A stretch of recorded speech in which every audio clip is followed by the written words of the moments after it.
Mano, o Galvão Bueno falou tudo sobre a contratação do Dorival Júnior no Corinthians. Vamos dar uma olhada. Se o Flamengo fez uma das melhores exibições dos últimos tempos, ele tem razão quando ele disse que em alguns jogos o Flamengo jogou muito bem, mas não fazia os gols. E eles botaram ali que o Dorival está lá perto, eu já ia falar nisso. Calma.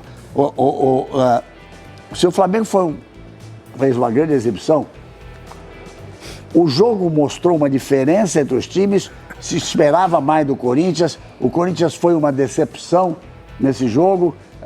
Como é que se explica essa diferença? Porque, volto a dizer, não é normal, num grande clássico como esse, com a casa lotada, com o Maracanã, e os dois times de maior torcida no Brasil, o Corinthians vinha de alguns resultados importantes. O que aconteceu com o Corinthians? O Dorival estava lá, já para assistir. O Dorival estreia quarta-feira. Pela Copa do Brasil. Em Novo Horizonte. Novo Horizontino. E depois, no sábado, tem pedreira, jogo de gente grande, com o Inter lá na Arena do Corinthians. Quem quiser pode começar a casa. Pode falar. Então, eu acho assim, eu acho que a exibição do Corinthians de ontem foi um vexame. Foi um vexame completo. Porque o Corinthians podia ter tomado ontem 6, 7 gols tranquilamente se o Flamengo acertasse mais, né? Pegou bola na trave, teve a jogada do Pedro, e se no segundo tempo continuasse com a intensidade que estava no primeiro tempo. E se não tivesse o Hugo no gol, que fez grandes defesas. Exatamente. Então, assim, o elenco do Corinthians é um elenco muito reduzido tecnicamente, de qualidade. É um elenco pequeno. O Corinthians tem um time que completo, é um bom time com o Garro, como armando a jogada. É um time competitivo, mas não é um time competitivo para ganhar. É um time competitivo. Mas não é um time para ganhar um Campeonato Brasileiro. Ele não tem o elenco do Palmeiras, ele não tem o elenco do Flamengo, ele não tem o elenco do Internacional. É um time para a Copa. Copa do Brasil, talvez. Ele pode até chegar. Na Sul-Americana ele vacilou, de repente ele consegue se classificar. Mas ele não tem time para um campeonato regular. O miolo de zaga é bem frágil do Corinthians. Você tem lá 4 jogadores, o Corinthians já fez 300 duplas entre eles lá, trio, e nunca deu certo. E o Dorival vai chegar e ele vai precisar consertar com o que ele tem lá. Porque você sabe que o Corinthians deve mais de 2 bi na praça. Mais de 2 bi na praça. Foi reprovada a folha, né, Mauro? Sim, do ano passado, do Conselho, 16-1. Então, o Corinthians não tem dinheiro, ele não pode mais arriscar. E o Dorival vai ter que ter aquela consciência que ele tem, que eu acho que o Dorival em clubes ele trabalha muito bem, de organizar um elenco, de organizar um time. Porque eu acompanho o Corinthians, vejo todos os jogos, Campeonato Paulista e tudo mais, e eu vejo o Corinthians completamente regular. O Corinthians não fez nenhuma partida boa esse ano, Galvão. Nenhuma. Nem no Paulista. Partida como ele fez na reta final do ano passado. 9 jogos sem perder. Tudo que o Dorival viu de perto lá ontem, Casal, foram problemas. Sim, principalmente defensivos. Não viu. O Corinthians não fez nenhum grande jogo, nenhuma boa partida esse ano. Nenhuma. Falcão, você foi... Não, eu discordo. Ele fez boas partidas no Paulista, fez algumas contra o Vasco, por exemplo, fez contra o Santos na semifinal, e aí ele não fez boas partidas na pré-Libertadores e agora no Brasileiro. O técnico da seleção brasileira não saiu por falta de competência nem por resultados. Saiu porque queriam te obrigar, sempre a CBF, fazendo as... Não posso falar a palavra que eu queria falar. Porque te colocaram de uma forma que você não podia convocar quem jogasse fora do Brasil, não sei o quê, você não renovou o contrato. Mas tem a experiência de ter saído da seleção brasileira. O Dorival fez certo em aceitar a proposta, que é um desafio gigantesco, porque o Corinthians é gigantesco. O Corinthians lota o seu estádio em todos os jogos. Vai jogar em Novo Horizonte e no sábado a arena vai estar lotada. 40 mil pessoas seguidas. 40 mil pessoas em tudo que é jogo. Para um técnico que não saiu tão bem da seleção brasileira, é bom para ele pegar um desafio gigantesco desse ou devia dar uma esperadinha a mais? Eu acho bom, Galvão. Acho bom porque ele vai pegar um time que tem muita torcida. É uma torcida que quando o time está indo bem, ela realmente te empurra. contra o Flamengo, né? Eu jogava contra o Corinthians e Palmeiras, é um negócio assim, ó. Tal Domingo, no Maracanã, era muito complicado jogar contra. E aqui no Corinthians também, é muito forte a presença do torcedor. Então eu acho que ele vai dar uma ajeitada, tá? Ele vai dar uma ajeitada. Então eu acho que ele fez bem. O Casa falou do Corinthians, acompanha muito mais o Corinthians que eu, embora eu tenha visto jogos do Corinthians. Vi contra o Flamengo, achei que realmente o Flamengo fez uma partida antológica. Flamengo. Tudo deu certo. Até o Pedro estava voltando de lesão, uma lesão difícil de ligamento, jogou muito. Todo mundo jogou muita bola. Então, quando tu pega um time jogando muito e outro time um pouquinho desequilibrado, a tendência é 4-0 no mínimo. Mas acho que não é o resultado, não, para Corinthians e Flamengo. Tá? Pelo prestígio, não é resultado. Mas, assim, vai ter o jogo internacional para saber como é que vai estar o Corinthians reagindo a esse momento em que dá goleada contra o Flamengo. Foi contra o Flamengo. Nós apostamos aqui no início, Flamengo, Palmeiras, acho que todo mundo botou nos dois como candidato a título. Flamengo e Palmeiras. Depois variou um, variou outro. Eu coloquei o Internacional e coloquei o Atlético Mineiro, que eu lembro. Mas esses dois estão sempre, Palmeiras e Flamengo. E acho que vai ficar por aí mesmo o campeonato. E fisicamente, Galvão? Tem notícia do Memphis, por exemplo, o que aconteceu com ele? Sumiu do jogo? Não, ele tomou uma pancada e saiu. Mas é o seguinte, o Carrillo, que me preocupa aqui, muito elogiado, aí de repente parece que não está escalado no lugar certo, o Ranieri vem bem, você pega o primeiro gol aí, tá todo mundo posicionado errado, o Ricardo foi zagueiro, sabe?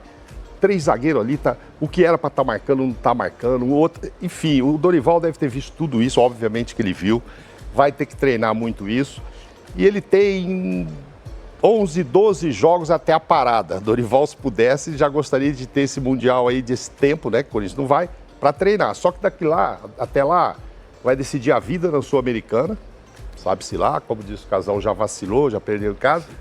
E os jogos importantes, eu acho que o Dorival vai fazer um trabalho mais defensivo, etc. Chamou muita atenção, o Corinthians não correu, nós estamos no meio da temporada, problema físico, os caras correndo um pouco, enfim.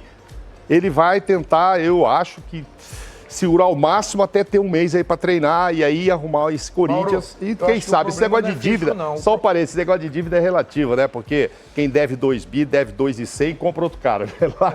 Tem isso, se estiver precisando, compra. Eu não penso desse jeito. Pois é, se mas eu devo, eu não vou comprar nada e vou tentar pagar. Pois é, mas você sabe que as diretorias não pensam assim. Não é físico, é tático. Hein? É tático, é treinador. Tem que botar aí taticamente. Correu errado. Correu errado porque pegou um time fortíssimo, com a qualidade de jogo que vem jogando desde o ano passado. Você viu as substituições ontem? Sim. Quem foi que saiu do Flamengo?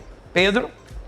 Aí entra Bruno Henrique. Não, ali é brincadeira, né? Mas é isso que eu tô falando. Ali é elenco, né? Primeiro é elenco, e um baita treinador, que aí o Danilo falou, um baita treinador que, por humildade, poderia sair, não, pegou o Sub-17, foi no 20 e tá no profissional. E não parou de ganhar. E não parou de ganhar. Ganhando. É um baita cara. De vez em quando eu ligo, ele me atende, a gente bate um papo. Cara inteligentíssimo, inteligente e humilde. É isso que eu tô te falando. Ele tem um grupo nas mãos. Deixa eu falar uma coisa pra você. Você jogou, Casa. Falcão jogou. Sabe quem ganha jogo? É o vestiário, porra. O resto é conversa, porra. A gente vai ficar contando história. Se tu tiver um bom vestiário, com jogadores com a qualidade que o Flamengo tem, e um treinador com essa qualidade, esse garoto, né? Até se falaram de seleção, eu falei, não, pelo amor de Deus, deixa o garoto no Flamengo. Não é momento de a gente até queimá-lo na seleção. É verdade. Hoje ele poderia até se queimar da seleção. Por tudo que ele vem fazendo, não vamos queimar a etapa com ele. Pode ser um grande treinador lá na frente. Mas é um baita treinador, conhece esse time como ninguém, ganhou títulos ano passado, chega esse ano ganhando títulos, ganhou porque atropelou sim. E ganhou porque o Corinthians, taticamente, foi engolido. A gente tem que falar essas coisas, sabe por quê? Porque, inclusive, a produção colocou aí o Memphis subido em campo. A marcação do Flamengo fez todo mundo subir. Mas tem um detalhe. Não acho justo colocar. Eu não acho justo colocar o Memphis subido em campo. Não acho justo. Porque a marcação do Flamengo, lá, o que hoje se chama de marcação alta, né? E ele pegou um Jorge Jesus. Para nós era pressão. Ele pegou um Jorge Jesus. Ninguém conseguia jogar. O Corinthians, gente, tomou 3 do Barcelona de Guayaquil lá em Guayaquil. Foi amassado. Ele tomou 2 do Palmeiras no Allianz Parque, foi amassado. Não viu a bola. Ele perdeu pro Flamengo fora de casa, foi amassado. O Corinthians jogou 6 partidas fora de casa, perdeu 4 sendo amassado, empatou 2. E foi totalmente dominado pelo Huracan também na arena do Corinthians. O Corinthians não está bem. Não é só uma questão tática. Não é só uma questão tática. É uma questão de vestiário, que eu acho que as diferenças que tem lá dentro, elas começaram a incomodar, Mauro. Declarações. Elas começaram a incomodar. É declarações do próprio Memphis. Exatamente. A entrevista do Memphis, que foi a gota d'água para ser dispensado o Ramon Dias e o Emiliano, não caiu legal. 95 do prêmio do Campeonato Paulista ter ido para ele, não caiu legal. Fizeram o contrato. Não, tudo bem, mas os outros jogadores, não tem nada a ver com o contrato. É questão de cobrança. Como está dizendo o Ricardo, eu acho que o vestiário não fica bom. Então, não fica bom. O Corinthians mas quem faz isso não deveria saber que poderia acontecer isso no vestiário? Não, mas você vai pegar esses caras que estão lá? Quem comanda, de repente? Mas o Memphis que faz isso tem que ser cumprido. O Tem que ser cumprido. Não, o Memphis não tem nada a ver com isso. Ele tem que ser cumprido. O problema é quem fez o contrato, só que você sabe. O Memphis não tem culpa, mas o ambiente dos jogadores fala, porque quando o time perde, o peso vai no goleiro, o Yuri Alberto que não faz gol. A defesa é fraca, o meio-campo não marca, mas ninguém fala, por exemplo, como eu vou falar agora e já falei algumas vezes, o Memphis, fora de casa, ele some do jogo. Ele jogou todas as partidas que eu tô falando, ou então não vai. Lá em Guayaquil não foi. Contra o Flamengo ele foi. Na verdade, na bola. Não sei.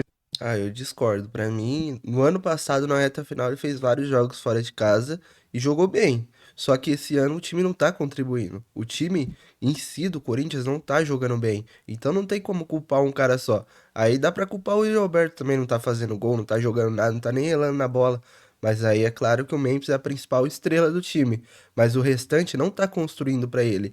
E aí o cara o Ramon Dias coloca ele de ponta esquerda, ele não é ponta esquerda. Ele é centroavante, ele tá do lado do Yuri Alberto. E aí faz alguns esquemas que ele não joga.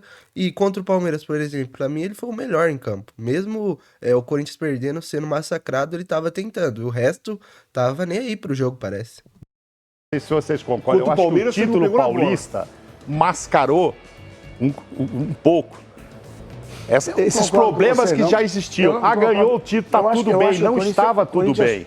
Com o principal tem um bom time. Tá bom. Fez ótimas partidas em alguns momentos. Sim. Mas como disse, como todo mundo falou, tá sem o Garro, o cara da criatividade. A bola do Yuri não tá entrando como estava entrando. Não tem elenco que tem o Flamengo, o elenco que tem o Palmeiras. Não, isso não. Você não consegue colocar ninguém. Mas as responsabilidades têm que ser divididas num time de futebol com igualdade. Lá no Corinthians acontece isso. Vocês viram o Cássio ontem? Vocês viram o Cássio quando saiu do jogo do Cruzeiro? Ele desabou de chorar e fez um depoimento lindíssimo para um jogador de futebol? Porque lá no Corinthians, nos últimos anos, estava acontecendo isso que está acontecendo agora. Que o time perdia, ninguém assumia a responsabilidade, a bomba caía no Cássio. Era o Cássio que tem que se explicar. Lá no Corinthians hoje, ninguém se explica. Porque tá todo mundo assim, ó. Enfim, rapaziada, tá aí o pessoal falando um pouco sobre esse Corinthians. E eu realmente acho que o Corinthians tá com muitos problemas. E muitos problemas pro Dorival resolver. Eu acho que o Dorival tem tudo pra fazer um grande trabalho. Mas assim, ele vai ter que resolver essa zaga. Ele vai ter que dar conta de um time sem o Garro. Porque o time sem o Garro parece que não funciona. E deu pra perceber, todos os jogos que o Corinthians jogou sem o Garro, não teve um esquema tático. O Memphis foi pra ponta esquerda, o Memphis foi pra atacante, o Memphis foi pra meio atacante, e aí fica essa variação, e o Coronado não consegue jogar. Eu nunca consigo entender porque o Coronado não consegue jogar. Eu não consigo entender essas variações táticas, mas assim, deu pra perceber que o Corinthians não consegue jogar com 2 pontas, e sim com um meia centralizado, que era o Garro. Então precisa muito dessa volta do Garro, ou ir no mercado e contratar um meia atacante para ser reserva do Garro. E a zaga, não tem o que falar da zaga, né? A zaga é o pior do Corinthians, porque a zaga não consegue ter uma dupla, não consegue ter constância a dupla, então tem que resolver esses problemas da zaga. Eu acho, uma opinião minha em particular, eu colocaria o Angileri de zagueiro, ou o Ranieri, que os dois jogam bem de zagueiro, poderia ser até a dupla de zaga, e o lateral esquerdo sendo o Palácios ou o Bidu mesmo, porque são as únicas opções que eu vejo viável. Mas comenta aí sua opinião e não esqueça de deixar seu like e se inscrever no canal.